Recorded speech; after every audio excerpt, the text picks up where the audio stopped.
tuned in to the Community Cats podcast. Ready? Let's go.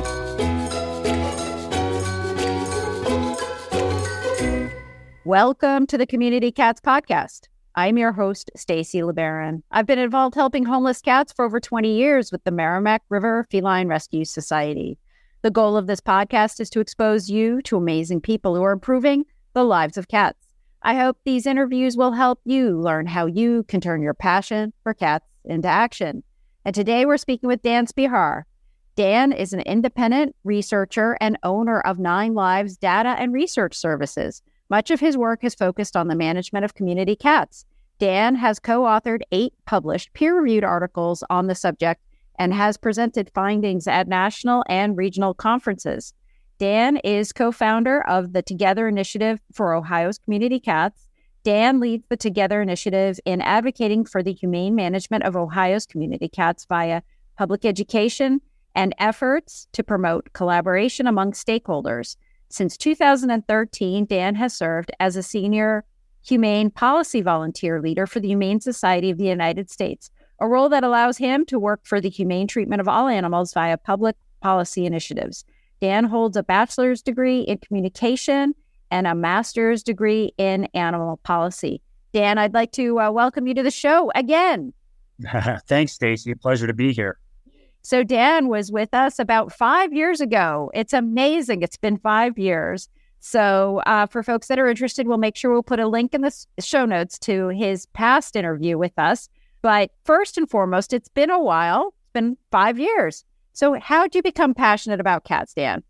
Oh, well, just briefly, always grew up with cats. We always had a cat or two in the house. And as an adult, once I had my own place with my wife, we had some community cats that came around while we were having some work done on the house. And this was about 20 years ago.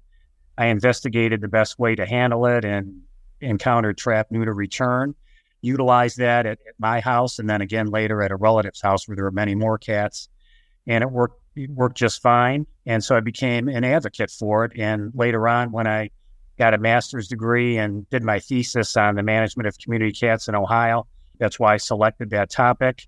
And then since then, I've got involved with some research in that area. And it's confirmed what I experienced myself with TNR.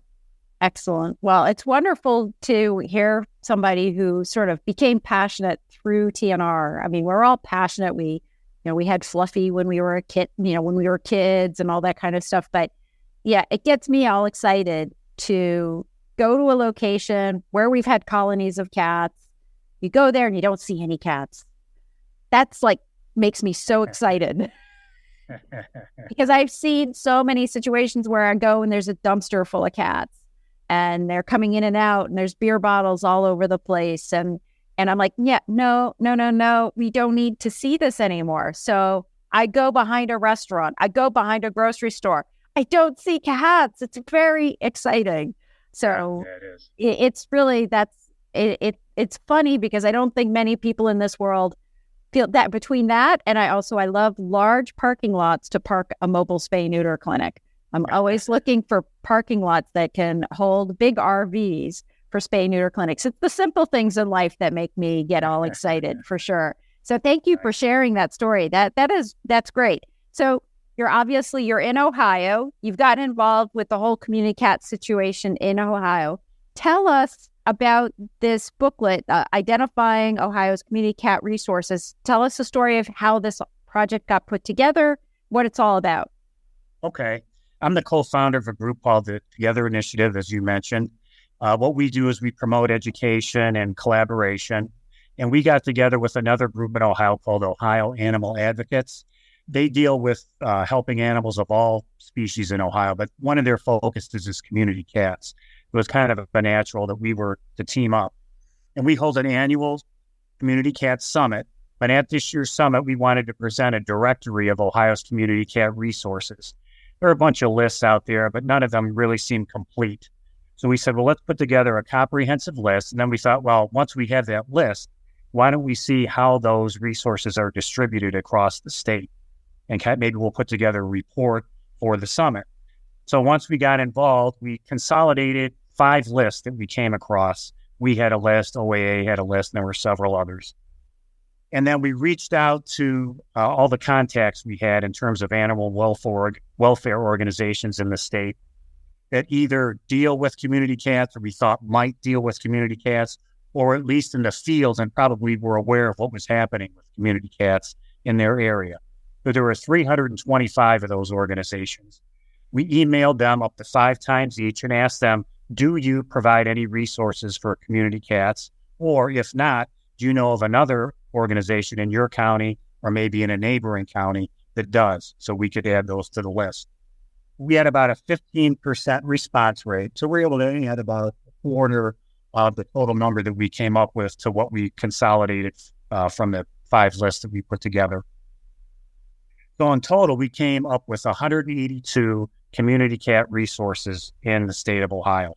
And we broke those down into 2 categories. One, a spay-neuter resource, which meant that organization either did surgeries for community cats or they directly provided a connection to get those surgeries done, whether either in terms of vouchers or holding spay-neuter clinics that people could bring community cats to. Or the second type of organization is what we call the TNR organization. Those organizations either trap or transport or return cats, or they loan trap the people that do that themselves. So of those 182 organizations, 107 were of the spay-neuter variety, and 75 were TNR organizations. But once we had that information, we sorted that information by county, and then we calculated a ratio for each county in terms of how many residents lived in that county for each available resource. So let's say there were 100,000 residents in a county. There were 2 resources that would be 50,000 residents for each available resource. And then we grouped the counties across the state. There are 88 counties in Ohio into tiers, 5 tiers. The first tier were counties where there were the fewest number of residents for each available resource. And we said the maximum there would be 50,000 residents per resource. Tier 2 was 51,000 residents to 100,000 residents per resource. Tier 3, 101,000 to 200,000. Tier 4, 200,000 or more residents per resource. In Tier 5, we call those resource deserts. So there were no resources at all that we could identify in those counties. And then what we did is we took a map of Ohio, we color-coded those tiers on a map. So what were the results? Statewide, we found that there are an average of 2 resources per county. So that's both TNR and spay-neuter combined, 2 per county. And that turned out to be about 65,000 residents for each available resource in the average county in Ohio. If we look at that by county, about half of the counties were in Tier 1, so they had the fewest number of residents that were utilizing or could potentially utilize each resource. That was 49%. And then 17% of the counties were in Tier 2, 11% in Tier 3, and 2% in Tier 4.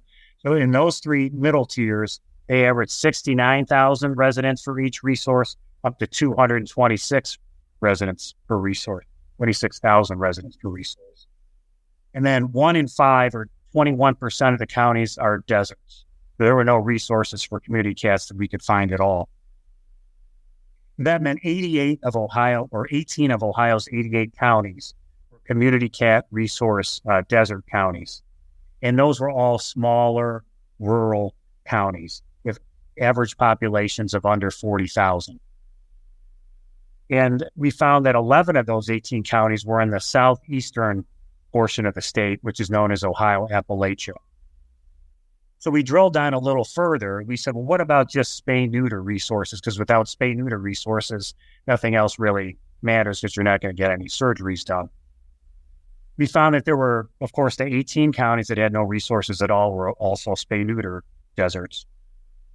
And then there were 6 additional counties that had no spay-neuter resources. They might have TNR resources, and they would have to go out of county to have their spay-neuter surgeries done. So 27% of Ohio's counties were spay-neuter resource deserts. And we found that size was less relevant in these additional 6 counties, as only 1 was a smaller rural county, and the other 5 was a larger county. these 6 counties, they range in size from 29,000 residents up to over 300,000 residents. And we found they were clustered in 2 areas of the state. Again, the southeast area and then the west central area of the state. So then we looked at one last thing, and then I'll stop for a moment. We looked at how these deserts related to median family income. So of the 18 counties that had no resources at all, or the complete resource deserts, 72% of those were also in the bottom third for median family income in the state of Ohio. Then when we add those 6 additional counties that were spay-neuter deserts, there wasn't as much of a relationship to being into the bottom third, as only one of those counties was in the bottom third. The other 5 were either in the middle or the top tier as far as median family income goes. And I think what that shows is that the veterinary shortage, which we might discuss a little bit later, really impacts counties of all stripes, not just the counties that are of the lowest income and have no resources, but even in some of the larger counties, it's impacting those counties as well. I do have some takeaways.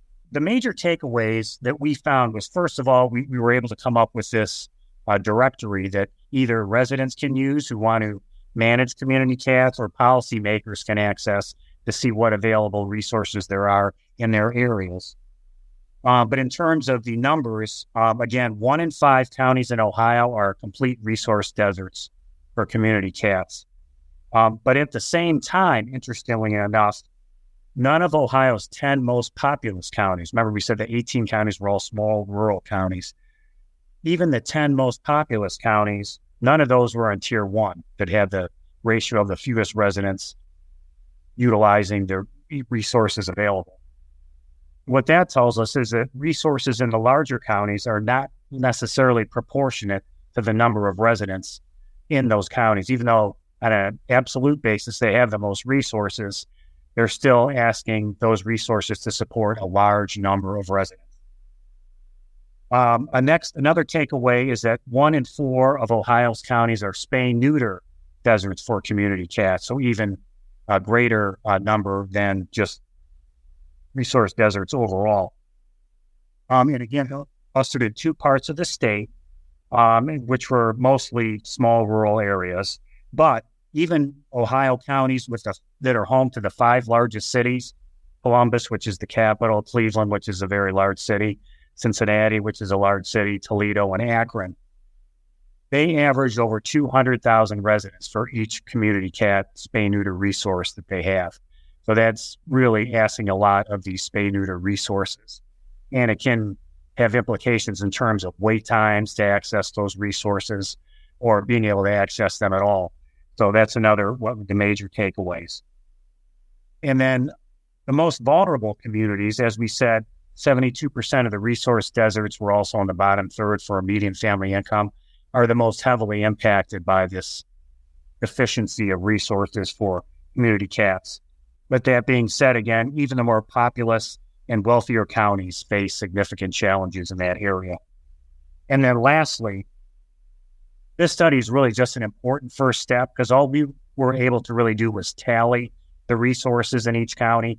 We weren't able to really consider what the capacity of those resources were or where they were located in the county, how accessible they were necessarily. So we need more research in order to survey organizations about the services they offer and the numbers that they were able to put forth, the data that they're able to collect. And we really need to explore the unique needs and challenges that exist in the different parts of the state so we can better understand those. We'd like to be able to research or survey those organizations again to find out what challenges they face and what ideas they have for remedies to those challenges. We'd like to be able to do that in the future so that when potential remedies are offered or additional resources are created, they can be targeted so they can be most effective. So those are the major takeaways. Wow. There you go. Master class right there on evaluating your situation in your state. That's fantastic. And of course, obviously, we're going to have the link to this document in the show notes so folks can take a look at it. But it's really fantastic, the information that you've put together on this, learning a tremendous amount of information. And you actually answered my question before I even asked the question about sort of the weighting of the resources, because there was an analysis done of Massachusetts, and we have quite a few mobile spay-neuter clinics. And I know Ohio has some mobile spay-neuter clinics also. And like one stop where we visit once a month was counted almost as the same weight as a fixed clinic that was open 5 days a week. You know, the pin on the map was weighted equally, and they are certainly not equally weighted. And the other topic that you brought in this conversation too was, you know, understanding that the absolute numbers aren't the same for the size of the population. So urban areas need a lot of spay-neuter clinics to handle the population of cats that are in that community versus that rural area, you know, may handle a 1 day a week type event or something like that. And also talking about 200,000 cat population in an area where there's been a long tradition and history of TNR and a lot of high volume spay-neuter for owned cats, their carrying population for spay-neuter may be less, you know, than what I'll call virgin territory, where you really need to have overcapacity to be able to kind of really do a big bang type situation, a spay-neuter or spay-a-thon in that community to make that big impact. You know, and then you're working into that maintenance mode. So there's all this organic flexibility that goes on in each region, depending on what the programs have been like. Did you see that within the state of Ohio? Yeah, absolutely. Yeah, I wish we had the bandwidth in order to do, you know, what you're saying about waiting, and we'd like to do that in the future if we can. But just to give you an example, talking about the capacity of the different resources, we have a brick and mortar facility, high quality, high volume clinic in Stark County that's called Alter Clinic. Just for example, they do 2,930 surgeries a year. They did last year in 2022. We have the Rascal unit, which is a mobile clinic serving 22 counties. They did 1,229 surgeries last year. And then we have Licking County TNR, which is a MASH style, a pop-up clinic that they, you know, rent out a facility and they come in and they hold a weekend where they're doing surgeries all weekend long, and then they tear everything down and the building goes back to the use that it had, you know, the other 6 days of the week. They did 671 surgeries. And all these groups are terrific. You know, they're doing a fantastic job. And they're doing absolutely the most that they can do. But it just shows you the variability in, you know, if we just tally a spay-neuter resource as a resource, then you don't understand the context and the variation between them. Right. And then just to give perspective from a large brick and mortar spay-neuter clinic, like in Cincinnati, isn't there a big spay-neuter clinic there? Mm-hmm. Yes. Yeah, they do a terrific job. And we group these resources by county, and that doesn't necessarily reflect the service area of the resource. You know, it may serve multiple counties. It may be right on the border of the county. So, you know, even though it's in one county, most of its patrons are from another county. You know, we group by county because it was the most practical way of doing it. But that's not necessarily reflective of the resource's service area. Do you need expert help taming feral kittens for adoption? Watch the Taming Feral Kittens and Cats full-length workshop video, now available for free on the Urban Cat League YouTube channel. Go to youtube.com and search Urban Cat League to see all of their videos to benefit community cats. Do you want to make things easier on yourself and the others in your organization? Our friends at Dubert have teamed up with the Dallas Pets Alive and Spay-Neuter Network teams, and together they have created the Companion Case Management module. It allows you to be more proactive with all your organization's needs, create cases for your clients, and organize them by type. Whether it is a rehoming situation, a pet parent needing food or medical assistance, or simply spay and neuter inquiries, CCM can help you manage all of them right from the Dubert system. Plus, a huge bonus, it allows you to connect with those clients right from the case, so there is no need to open up new windows for emails or pull out your phone for text messages. Check it out and learn more at www.dubert.com to get started today. Ever wanted to quickly connect, collaborate, or problem solve with others in the animal welfare field who are Real people? Look no further than Maddie's Pet Forum. Maddie's Pet Forum brings people of animal welfare together with the common goal to keep more people and pets together. We share ideas, expertise, offer each other support, resources, and more. Visit forum.maddie'spetforum.org/cats. Maddie's Pet Forum. Come for an answer. Stay for the community. So if I'm on a board of directors, or if I'm on a foundation that wants to give money to help support a community cat initiative, lots of information here. I can say, well, this area, is lacking in these resources. So where's that next step?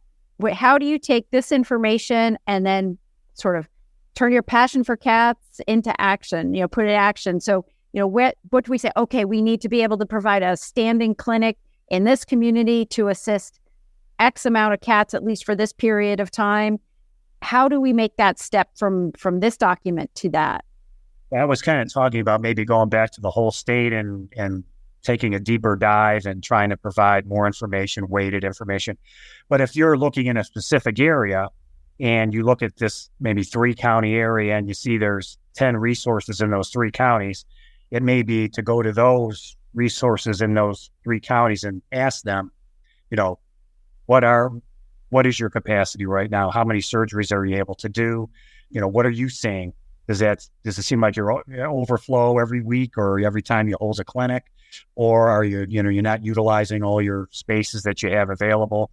And then going to the TNR groups in those areas and saying, hey, how long does it take you to get an appointment? How far out can you just walk in, or do you have to have an appointment? And then maybe that would be a more reasonable deep dive into just one county or a few counties and, trying to maybe do the whole state, as I talked about earlier. Mm-hmm.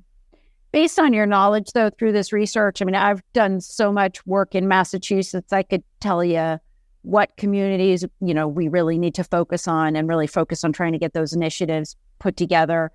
Based on your knowledge with regards to Ohio, I know you mentioned the southeastern section of the state. Would that be like, if Dan had $1 million, where would he put the money in Ohio for cats? Yeah, there were those 2 clusters, really. The southeast portion of the state, which is known as Ohio Appalachia.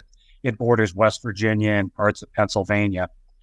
And then kind of surprised me a little bit was that west central part of the state, where the other 12 of the 24 spay-neuter, community cat spay-neuter resource deserts. Again, this study focused on community cats, so you could do just a general spay-neuter resource desert as well. So this is a little more specific. But that west central area as well, plus just as you talked about, the urban areas. Just because you have 11 resources in Cuyahoga County doesn't mean that you have enough. If they're each serving over 200,000 people, that could potentially bring in community cats. So I'd say the urban areas and, those 2 pockets in the state would be my first targets. So, one of the things that I've created is this community cat pyramid, and trying to share with folks that it's really important to really work on that base and ensuring there's a lot of spay-neuter opportunity for the owned cat population. And then that next layer up is the community cat TNR in there. In your research, do you get a sense that there is a greater ratio of opportunity for the owned cat to get spayed and neutered versus the community cat? Or do you feel that there's, a different relationship there? I'm glad you brought that up, because I was going to actually mention your pyramid myself. I'm an admirer of that. All these things are really interconnected, is because, as we know, pet cats that aren't sterilized are a source of community cats, certainly. And then many community cats, especially in certain urban areas, are loosely owned cats. Some people would consider them their pet. So these levels of your pyramid are all important. And you can't really look at a vet shortage or a access to care shortage without considering community cat resources, because if you leave that out, then, that's a major component that's not going to be addressed. So you brought up the loaded word there, veterinary shortage. How is Ohio dealing with the vet shortage? Are in your research and just sort of, in the groups that you are involved with, what are you seeing out in Ohio with regards to the the challenges with technicians, veterinarians, even, administrative practice managers and those folks.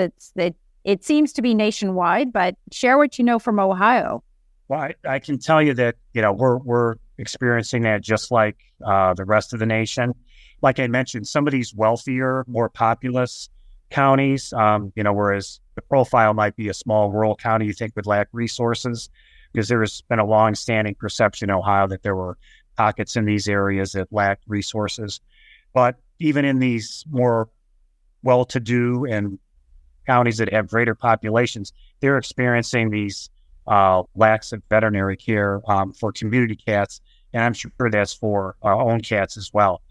There has been a unique thing in Ohio where, I don't have it right in front of me right now, but one of the suggestions at our summit, we did kind of a brainstorming session where we asked people to put forth ideas in terms of how to address the vet shortage and access to care. And one of the ideas was to reduce student loan debt or provide financial incentives for vet school graduates in exchange for performing predetermined numbers of sterilization surgeries. And I know there's been some legislation passed recently that addresses that in Ohio. So that could be a model for other areas. And you have a veterinary school at Ohio State, I believe, right? So I believe that's the only one in the state. Yeah, lucky to have a veterinary school, because there are only, I think, like 35 veterinary schools out there across the country, and there's 125 law schools. So it's a bit of an interesting, and one of the other ideas that's been bandied about, I know, is increasing, class size at these veterinary schools. And I heard the dean of the OSU Veterinary School recently on a podcast, and he mentioned that, they've increased class size as much as they can with the facilities they have right now. So they have their own task force, and they're looking at other ways that they can expand the number of students that they can enroll. And they're looking at perhaps even targeting some of these pockets where there are shortages of veterinarians. Because really, if let's say you're a potential veterinary student and you don't have any exposure to veterinarians handling, or veterinarians at all, maybe in your county, what's the likelihood that you're going to aspire to be a veterinarian? So if they can go into some of these areas where there are no veterinarians and create incentives for students to attend veterinary school and go back to those areas and then open up practices, that would be another way, kind of a long-term way of addressing those issues. Right. And then, secondarily to that, unfortunately, the veterinary technician schools have been closing quite substantially, and the class sizes have gone way down. The cost of becoming a veterinary technician certainly is not the cost of what it is to be a veterinarian, but the pay for a veterinary technician is not what the pay is for a veterinarian either. And I hear reports about veterinary technicians not being fully utilized in the practice. And so I think there's a whole generational shift of level of responsibility for those technicians so that they have opportunity to grow and increase their responsibility in the practice. And then the veterinarians are able to do the veterinarian business that they need to be doing, and that will give greater job satisfaction. One of the things that most people are looking for is like professional development, mentoring, intellectual stimulation, so that, you're not bored at your job all day. And I will tell you, spaying and neutering cats is a repetitive job. It's but there are tweaks and little bits and pieces within it that make it very unique. Certainly dealing with the public is a unique experience. And, every cat, regardless of whether community cat, indoor, outdoor cat, owned cat, we have an attachment towards these cats. But helping the technicians create that liaison and that bond and that relationship with the person to have their first step to access to care for that cat. How many people have trapped a community cat outside and potentially brought that cat inside after it's been spayed or neutered too? Yes, we return a lot of them, but we also break down and say, oh, it's cold outside, Fluffy. Come on in. You're spayed and neutered right now, so you can come into my house. So, it just creates a greater opportunity, for everybody. But, giving those technicians more of a chance to participate as like a leader in that case, I think is really a next step for all of us. And obviously there's efficiencies in the practice, efficiencies in the system that can also help us be able to do more cats. Early age spay neuter, fixed by 5. Spaying a little kitten, spaying a cat that's not pregnant is a lot easier than spaying a 5-year-old pregnant cat that's on her 3rd litter or whatever. So, right. Trying to make sure that we get those cats in the practice so that they can save time. And even if it is to save time to be able to get out of work a half an hour earlier, that's great. People need to recover. They need to balance. They need to, have that happen. So private practice, nonprofit, I'm all for efficiencies at all levels so that we don't burn out and that we're able to give more where it's important to do that. Right. But anyway, Dan, we've known each other for years. You had the opportunity to write the paper, co-author the research paper with regards to Newburyport, Massachusetts. And before we close out, you want to just share with our listeners what your experience was in researching Newburyport many years ago. Yeah, that was the first case study that Peter Wolf and I did. As you know, since you were there, it's an iconic program that, had been talked about by many people and reported here and there by different animal welfare organizations referred to, but there really wasn't any scientific research done.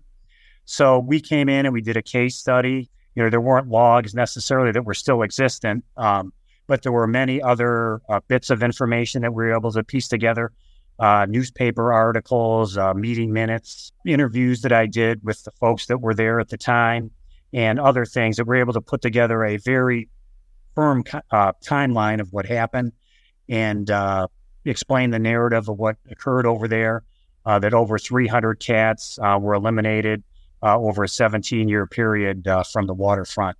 And that paper has been cited 50 times now or so in the literature.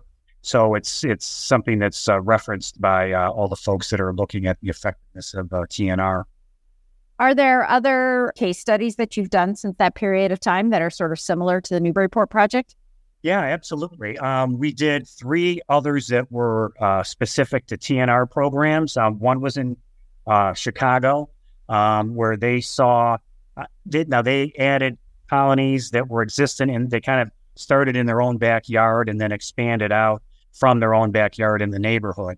So from a 4 to 10 year period, they saw 41% decline in total population of community cats in urban Chicago. And then at the University of Central Florida, Dr. Julie Levy had done a study there, and we came back and did a follow-up study. So I believe this is the longest time period that's ever been examined, a 28-year period. But on the campus of the University of Central Florida, they saw an 85% reduction in the number of community cats. You could imagine the chances there of students bringing in cats and, once it's time to go back home, they let the cats go outside. So to see an 85% reduction is pretty darn impressive. And then on the San Francisco Bay, they saw a 99% reduction. That was the closest one to Newburyport. Over the years, they had 258 total number of cats there, and by the time we came in and did our case study, they had one cat left. And then other thing I wanted to mention, just to refer back to your pyramid, the second level is TNR and return to field.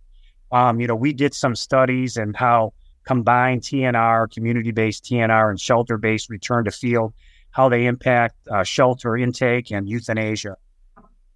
We looked at 6 programs that were called CCPs, or community cat programs, that Best Friends was involved with. And over a 3-year period, the median reduction in feline intake was 32% when they incorporated both the community-based TNR and shelter-based return to field. Kitten intake went down 40%. And then in terms of euthanasia, overall feline euthanasia went down 83%, and kitten euthanasia 87%. And then one other study we did was in Louisville that had a similar combined program, Karen Little's program there. Over an 8-year period, they saw almost a 43% reduction in feline intake and a 94% reduction in feline euthanasia. So it just goes to show when you can do these on even a grander scale, on a community-wide basis, not only can you reduce the community cat population outside, you impact the numbers at the shelter, where they can then focus on other things other than community cats. Oh, yeah. Yeah, no, for sure. And one of the things that I certainly discovered from the year 2000 to 2008 was that, just by doing the TNR part of things and not offering the spay-neuter to the general public was making it really hard to move the needle in the shelters, especially for adult cats. You might see some drops in the number of kittens going into the sheltering organizations, but the adult cats were still there. And so if you really want to make an impact, you've got to volume, scale, and serve spay-neuter, all different flavors of spay-neuter out there, right? Right. And make it really available. And unfortunately, we're faced with a lot of challenges now. I never thought I would be at this point. I thought we were going to just continue growing our high volume spay-neuter clinics. We're going to be next to every McDonald's. That was like my dream. Is like, not that I love McDonald's, but it's to have them as frequent around the country and available. And I thought we were on that trend back in the early 2000s. And unfortunately, we've had a slowdown, I think, in the number of clinics. And I've even heard quite a few clinics have had to close down because of staffing or funding or, variety of issues, just manpower, people aging out, and the, boards of directors not being able to fill. So we have a whole range of different challenges going on for ourselves, and it is revolving around this veterinary issue too. So I'm hopeful that people are trying to rethink and model things in other ways. Do you have any ideas on how do we solve this problem, Dan? And then other than that, if folks are interested in finding out more about this, the booklet and the research, how would they do that?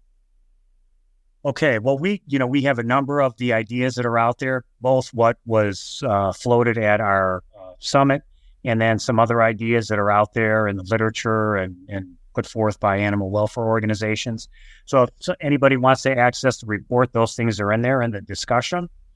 They can access the report on our website, which is communitycatsohio.org, or on the Ohio Animal Advocates website. Or they can contact me at communitycatsohio@gmail.com, and I'd be happy to send them out a PDF of the report. Excellent. Anything else you want to share with our listeners today? Well, it's just a pleasure being here with you again, Stacy. Community Cat probably for hours, but hopefully it doesn't take 5 years for me to come back. But it's amazing that you've had so many episodes. It's so impressive, that you put this together, and that anybody at any point can, listen to these conversations. Great. Dan, I want to thank you so much for being a guest on the show, and we're going to have you on sooner than 5 years. So we'll have you on again. Thank you. That's it for this week. Please head over to Apple Podcasts and leave a review. We love to hear what you think, and a 5-star review really helps others find the show. You can also join the conversation with listeners, cat caretakers, and me on Facebook and Instagram. And don't forget to hit follow or subscribe on Spotify, Apple Podcasts, Google Podcasts, YouTube, Stitcher, or wherever you listen to podcasts so you don't miss a single show. Thanks for listening, and thank you for everything that you do to help create a safe and healthy world for cats.